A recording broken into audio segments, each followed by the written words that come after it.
As long as we lived in that place, I got free candy every time I went in there. All right. No, that's pretty good. How would you define yourself, who you are today? I mean, are you a Sufi? Are you a Theosophist? What are you? I think that they're all contained. Theosophy, Sufism, Allah, Buddha, Krishna, Christ, whatever you want to name of any of the avatars that have come to the earth.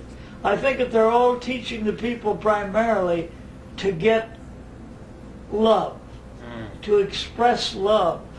Huh? Mm-hmm. And then I found out as I've grown older, there's only two kind of people in the world. Now you have to overcome the opposites and realize that there is a oneness. And from that oneness is making the whole thing happen. Right? All right, that oneness is making it happen. What's the most important thing in that oneness other than eating and sleeping and bodily care? It's love. Maybe you call it coarse passion to begin with. But that very same love that you feel towards another individual is still that same thing. It's love, pure love. So when you get to the place where you can practice it at compassion, and you can love people whether you like them or not, it's like one of the cliche sayings that we have, I might hate your guts, but I gotta love you. Yeah. Huh? Because you're a part of me and I'm a part of you whether I know it or not. At the particular point you are, maybe you're not as evolved in some ways and more evolved in others, huh? But we're all from the same source. We're of that oneness. Yet we're all individual and different in our expression. But we're just expression of that homogeneous oneness which we all are, which is the reality. Now call it any name you want to, or use any method of adoration you wish, or any practice that you feel will bring it to you. But sooner or later you find out that that real part of you is a spontaneous something that just happens after all of the study to do this or that practice. It's all well and good. It all depends upon the position you're in and the evolutionary factor that runs through humanity. And when you get to a certain point, you realize that all of those practices only bring you to a point where you see the value of meditation and making the lower mind be quiet. Because I feel that the higher mind is in the heart. Not the thing that goes boom, boom, boom, but that etheric something in the middle of your chest. That in that very center is that spark of infinity, which you really are. Which sooner or later, with your growth and understanding things, comes you to the place where I say you got to fall awake. Well, falling awake is another word for cosmic consciousness.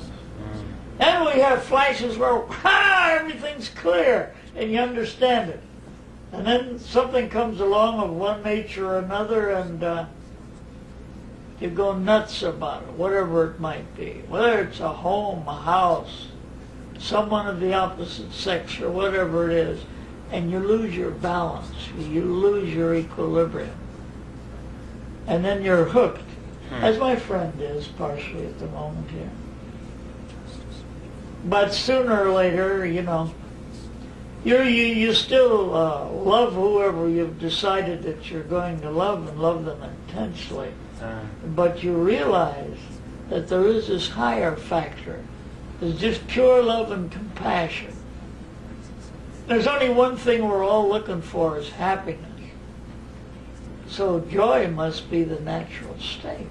Instead of sad sackness and serioso, keep it simple and tell them that love is the main thing. And it really is. For the love of everyone. So instead of being a taker, you're a giver. Huh? Get it? Yeah. Now, in that particular division, there's very, very few givers and an awful lot of takers. Huh? Yeah. Yeah. Now people come to you from different paths, different organizations. Sure. I talk for different groups. I go give them a rap now and then. Okay, but do you tend to maybe recommend some form of meditation or some path and maybe discourage another? I never condemn anything. If some guy is worshiping a pebble that he picked up on the beach or whatever it might be, because anything that will get him beyond limiting to just himself, that will put him to something entirely outside of himself, strangely enough, it forces him to go inside to find out why. See what I mean? Right. So therefore, all of the things that they say are negative and so forth, they have their purposes, because after a while you find out. And then you take up the question of karma. Oh, well, it's my karma to be such. But once you realize you're at one with all and you're leaving it up to the reality to function through you, you haven't got any more karma. You've joined the big family, huh? Get the idea? Yeah. Yeah. Can I make a slight digression here? Go ahead. You mentioned karma. There is a purely technical thing that's been bothering me a little bit. In Buddhist teachings, Buddha himself has taught reincarnation, and he spoke about his own former lives. Yeah. And yet, one of the essential teachings in Buddhism is that of anatta. There is no permanent soul. So, what is it that reincarnates? But you see, you're only speaking of one particular branch of the Buddhist understanding of things. Anatta, it's nothing, yes. But no thing is everything. Okay. Get it? Get it?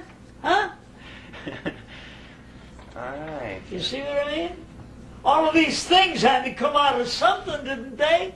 They came out of nothing, they go back to nothing, but nothing is more important than something is. Got it?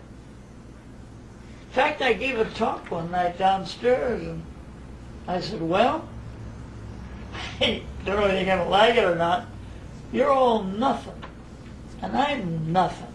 Huh? Well, no thing. We're not. After all, when we're asleep in deep sleep, well, we're not keeping track of the way our organs are going or anything like that, or how they're functioning, the liver, the bile, and so on.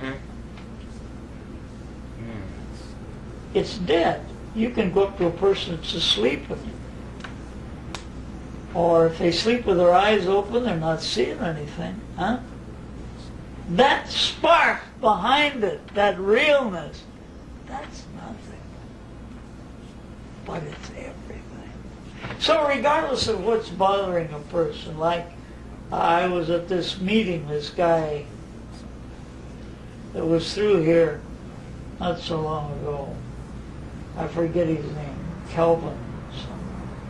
He says, be who you are. He's another one of Ramana Maharshi's people.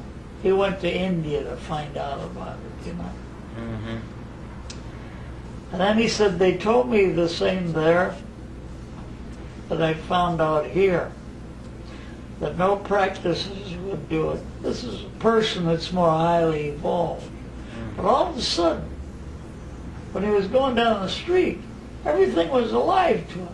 Like if he was in this room, you would realize that this chair is alive with the vibes that's there, that everything from a scientific standpoint is alive. But where's the life coming from?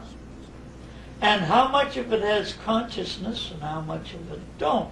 So the assumption is if you have the consciousness of that, if you'll just be still enough and make this cotton-picking mind, this mind on the air. Stop working.